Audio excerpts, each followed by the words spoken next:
past generations also, in some way, didn't have the luxury of worrying about their feelings and stuff because life was so much harsher for them. That's my perception. If you disagree, I want to hear. But basically, it's like if you are one generation away from the Holocaust, then you're worried about survival and the decency of family being together, being able to eat meals together, be protected. Like you're you're worried about not having somebody that's trying to make you extinct. I mean, that's a pretty gigantic difference, survival versus being able to self-actualize, or what we're kind of talking about here.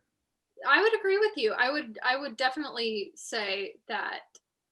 I mean, I'm very fortunate to be able to have access to mental health care, and that my immediate safety is not a concern like it was for my grandparents. And that means I can shift focus more on my own personal well-being, uh, like aside from, oh, am I going to be able to eat tonight? Do I have to hide or something? I I resonate with the idea that it was probably seen it to our parents and grandparents generations that it probably is seen as a luxury, and maybe not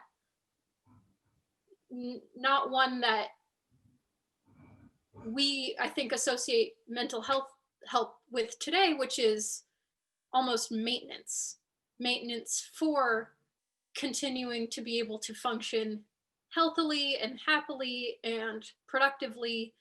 um, and I think more and more it's being seen that way, and I think that's a positive change.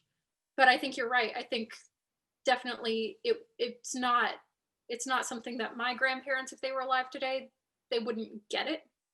I don't think they'd understand that, you know, like, what do you need to talk to a stranger for? You got family, or just put your head down and work. I'd agree with you for sure. Yeah, there's something about that I find very limited when people don't see someone else's problems because their problems are less intense or dire than their own problems. So, for instance, if a grandparent or a parent says, "You've got it made, kid. You don't know. You don't have problems," type of thing.